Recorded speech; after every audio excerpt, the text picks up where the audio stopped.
আমি বান্দা এসেছি। আল্লাহ তুমি না রহমান, তুমি না গফফার, তুমি না সত্তার, তুমি না খালিক, তুমি না মালিক। মৌলা তুমি চাইলে তো দিনকে রাতও বানাইতে পারো, রাতকে দিনও বানাইতে পারো সেকেন্ডের আগে। মৌলা তুমি তো চাইলে মৃতকে জীবিতও বানাইতে পারো, জীবিতকে মৃতও বানাইতে পারো। ও মাওলা, এই বিশ্বের সামনে, এই বিশ্বের সামনে, এই গ্যালাক্সির সামনে পৃথিবীর কোনো অস্তিত্ব নাই। পৃথিবীর সামনে আমি 3.5 হাত মানুষের কোনো অস্তিত্ব নাই। মৌলা এই ছোট্ট নগণ্য বান্দাটা তোমার কাছে এসেছি। মৌলা মা তো ফেরাই দেয় না, মায়া করে। তুমিই তো বলেছো মায়ের চাইতে 1000 গুণ বেশি তুমি বান্দাকে ভালোবাসো, বান্দাকে ভালোবাসো। ও মাওলা তুমি দৌড়াই দিলে কার কাছে যাব?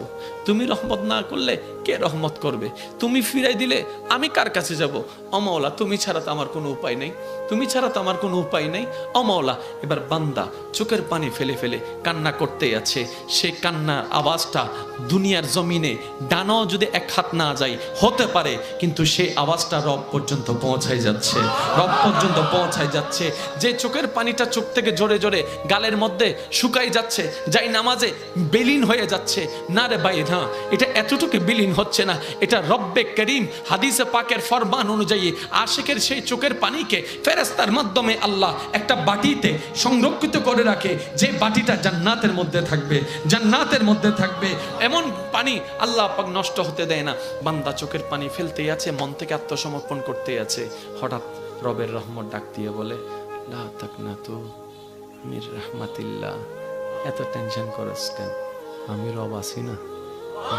মুখ চলে কিসের মাধ্যমে? ব্রেনের মাধ্যমে। আর ব্রেনের মধ্যে একটা জিনিসের প্রভাব পড়ে মনের।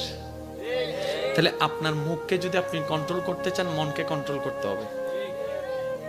এই ছাড়া কিন্তু শান্তির হবে না। আমাদের চট্টগ্রামের ভাষা কি আছে কথা, যত চুপ তত সুখ। বোবা মানুষের ওয়া যারা সিডাঙ্গত আসুই তারা মাইতুনি জুন বাইরের দৃষ্টি করে আসো বেগুন সুপ ঘুরিতে হবে।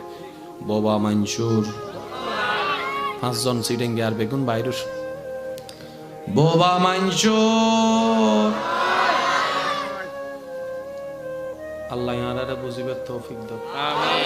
তাহলে মুখটাকে বোবা বানানো দরকার যদি শান্তি চান। মুখ বোবা হবে কখন? যখন আপনার মন কন্ট্রোলে চলে আসবে।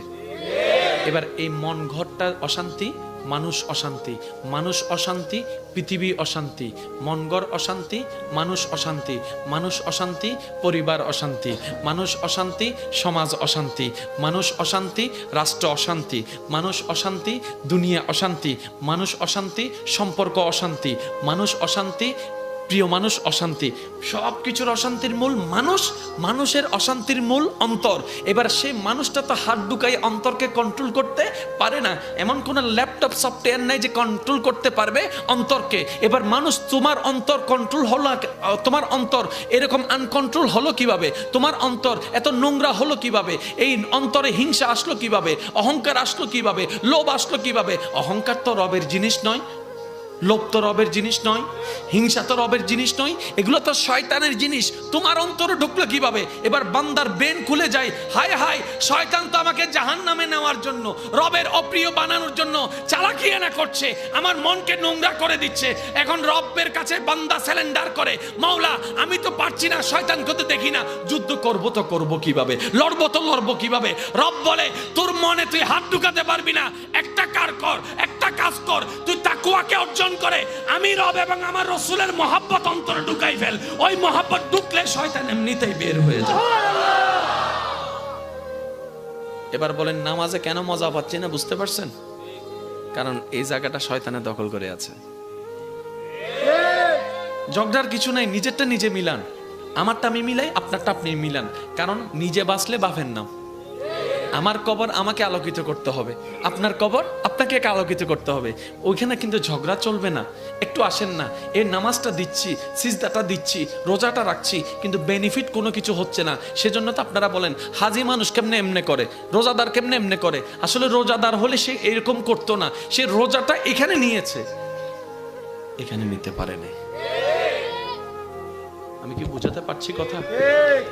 এবার বলেন সবচাইতে মানবের দেহে সবচাইতে দামি ঘরের নাম কি? মন। বলেন না মন কি? জোরে বলেন মন। মানবের দেহে সবচাইতে দামি ঘরের নাম কি? মন শান্তি। জোরে বলেন মন শান্তি। মন অশান্তি এই দুনিয়ার ভিতর পরিবার আছে না? এবার সংসারে শান্তি চান আপনারা? বলেন না, পরিবারে শান্তি চান, ভাই ভাইয়ে শান্তি চান, স্বামী স্ত্রী শান্তি চান, তাহলে মনটাকে শান্তি করতে হবে। এবার মনটাকে শান্তি কিভাবে করবেন? রব বলছেন, আলা বিজিক্রিল্লাহি তাতমাইন্নুল কুলুব। পুরা ইসলামটা হচ্ছে একটা গণিতের মতো, একটার সাথে একটা কানেকশন, একটার সাথে একটা কানেকশন। আর একটু জোরে বলেন না। সেই জন্য ইসলামকে বলা হয় কোড অফ লাইফ। মানব জীবনের 24টা ঘন্টার হাজার রকমের সমস্যার সমাধান যেখানে আছে একটা পুস্তকে, এটার নাম ইসলাম। মুসলমান মানে কি? আত্মসমর্পণ। এবার আপনি আমি নিজের মন মতো চলতে চলতে চলতে চলতে চলতে হঠাৎ বুঝ চলে আসলো, মরতে তো হবে, রবের কাছে তো যেতে হবে। এবার আজরাইল এসে আপনাকে ধরার 2 মিনিট আগে আপনি নিজে থেকে সারেন্ডার হয়ে গেলেন, মাওলা মাফ করে দাও, মাওলা মাফ করে দাও, মাওলা মাফ করে দাও, আমি তোমার বান্দা এসেছি, মাওলা বুঝি নাই, তোমার নিয়ামত খেয়েছি কিন্তু তোমার নিয়ামতের বেহুর মতো কাজ করেছি, মাওলা তোমার জমিনে থেকেছি সত্য কিন্তু তোমার আদেশ পালন করতে আমি পারিনি, মাওলা আমি বান্দা এসেছি। আল্লাহ তুমি না রহমান, তুমি না গফফার, তুমি না সত্তার, তুমি না খালিক, তুমি না মালিক, মাওলা তুমি চাইলে তো দিনকে রাতও বানাইতে পারো, রাতকে দিনও বানাইতে পারো সেকেন্ডের আগে। মাওলা তুমি তো চাইলে মৃতকে জীবিতও বানাইতে পারো, জীবিতকে মৃতও বানাইতে পারো। ও মাওলা এই বিশ্বের সামনে, এই বিশ্বের সামনে, এই গ্যালাক্সির সামনে পৃথিবীর কোনো অস্তিত্ব নাই, পৃথিবীর সামনে আমি 3.5 হাত মানুষের কোনো অস্তিত্ব নাই। মাওলা এই ছোট্ট নগণ্য বান্দাটা তোমার কাছে এসেছি, মাওলা মা তো ফেরাই দেয় না, মায়া করে।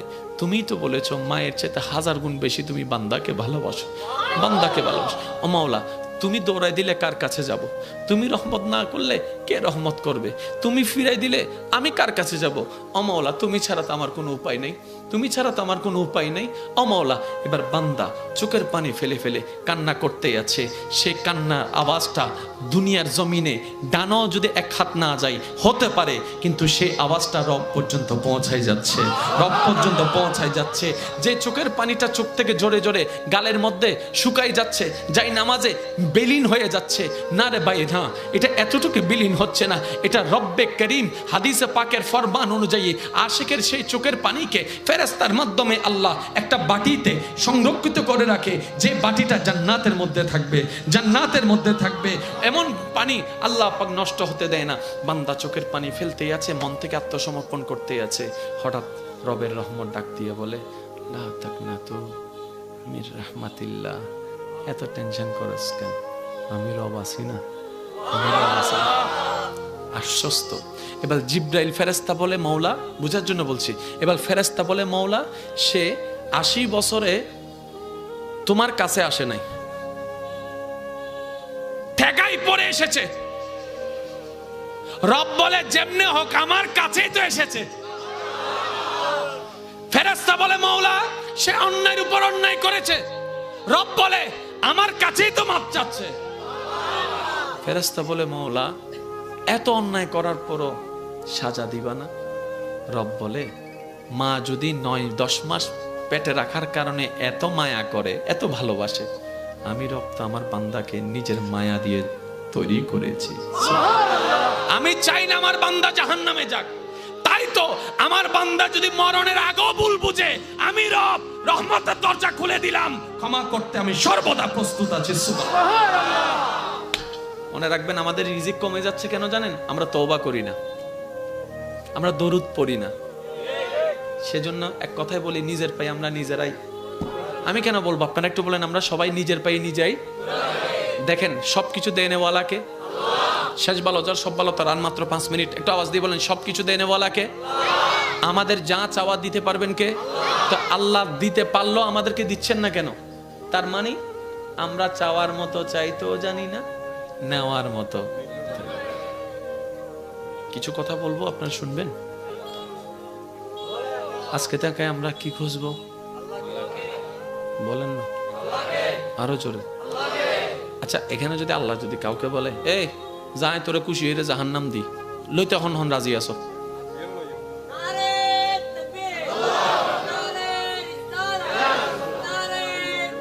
উচ্চ আওয়াজ একবার হন মারহাবা। আর আল্লাহ যদি হয় তুই জান্নাত যা, কি নাই খুশি নেই, শোনা যাবে না? কেউ যাবে না? কেউ যাবে না? তার মানে কি সব কিছুর মূলে মাওলা? আরেকটু জোরে বলেন না। জান্নাত জাহান্নাম কিচ্ছু না, সবই মাওলার দয়া।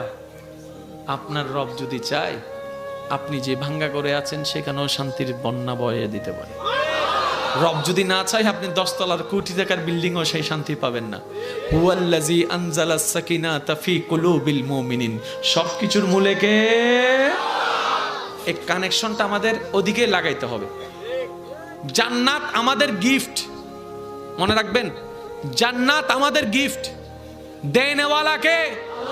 আল্লাহ। আল্লাহর সাথে কানেকশন রাখতে হবে। যে তাহলে নামাজের প্রত্যেকটা সিজদাই আল্লাহ, নামাজের প্রত্যেকটা রুকুতে, জোরে বলেন না, নামাজের প্রত্যেকটা তাকবীরে, নামাজের প্রত্যেকটা তাশাহুদে, নামাজের প্রত্যেকটা রুকনে, রমজানের মধ্যে ক্ষুধার্ত থাকার পিছনে, তৃষ্ণার্ত থাকার পিছনে, সন্তান হয়ে মা বাবার সেবা করার পিছনে, স্বামী হয়ে স্ত্রীর মায়াকে মহাব্বত করার পিছনে, স্ত্রী হয়ে স্বামীকে সম্মান মর্যাদা দেওয়ার পিছনে, ছোট হয়ে বড়কে সম্মান দেওয়ার পিছনে, বড় হয়ে ছোটদেরকে স্নেহ দেওয়ার পিছনে, যে জায়গা পায় তাকে জায়গা দেওয়ার পিছনে, সব কিছুর মূলে রাখবেন আল্লাহ।